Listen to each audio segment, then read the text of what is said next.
Now when it comes to the Kaaba, the main point that we try to communicate is the following.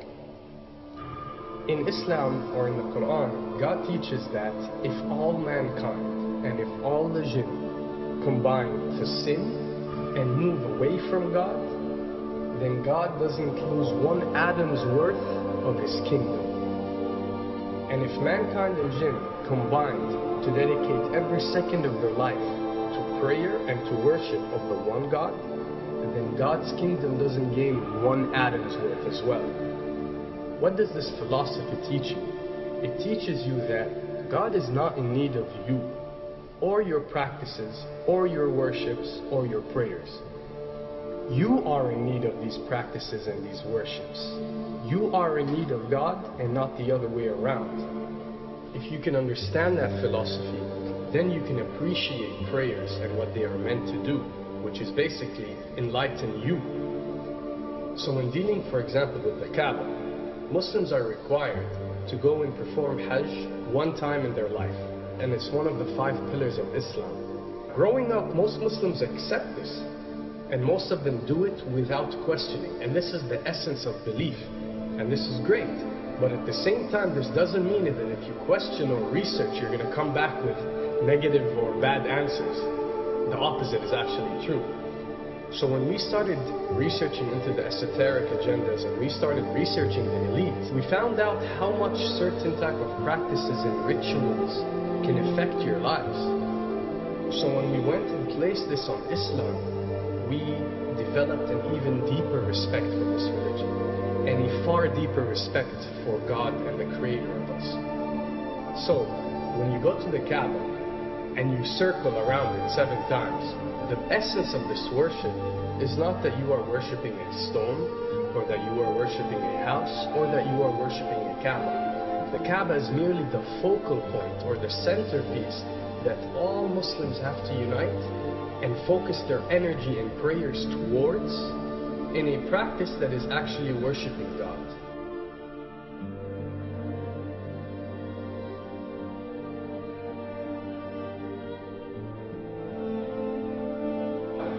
Now, going in circles counterclockwise does not break you away from time and space. But the fact that the energy of the Kaaba is the strongest energy on earth and it flows counterclockwise, by you flowing in correlation with this energy, you are uplifting yourself. You are reaching spiritual levels that you rarely do experience anywhere else on earth. And the fact that you got to do it 7 times, and we are taught that there are 7 skies, or 7 samawat, or 7 spiritual planes, then one can discover that each circle breaks you through a spiritual plane spiritually, so you can reach the ultimate state of wisdom and spirituality. Does this mean that only Muslims can reach this level? Does this mean that if you're not Muslim, you give up or you reject this information? Not at all. In essence, any one of you, regardless of what your faith is, if you are dedicating your worship and your journey to the one and only Creator and not anything created, then you are on a righteous path.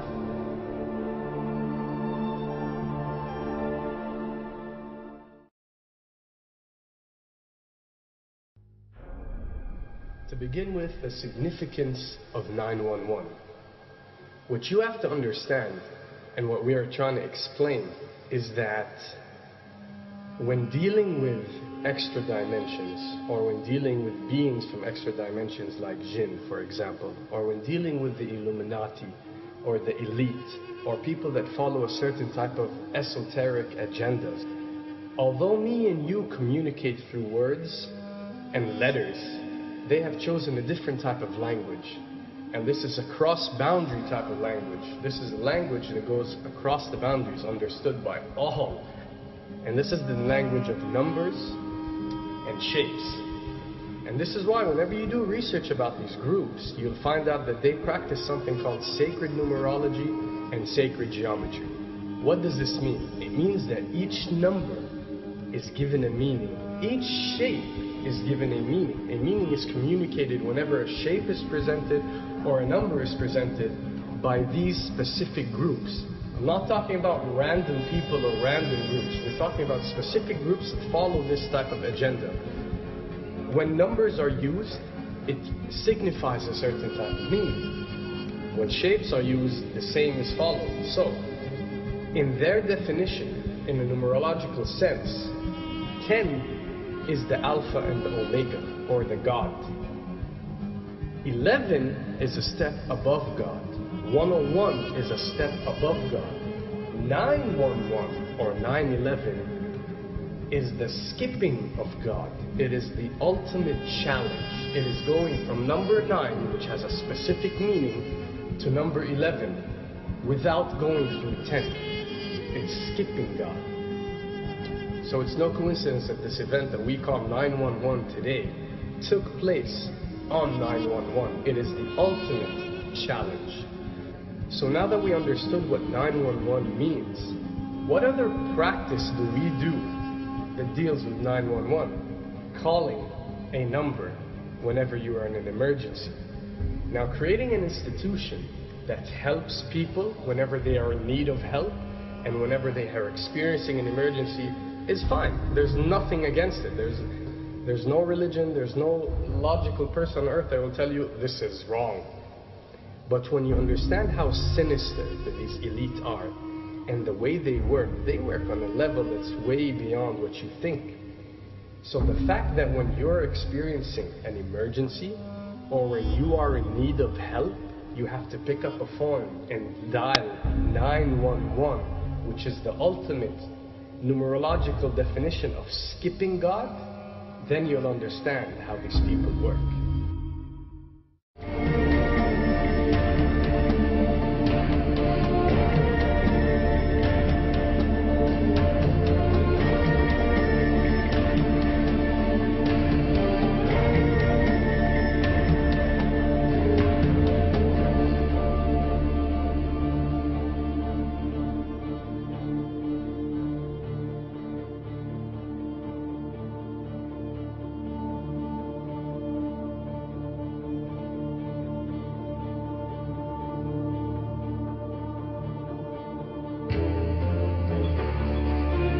And when dealing with rituals, we recognize that everything adds up.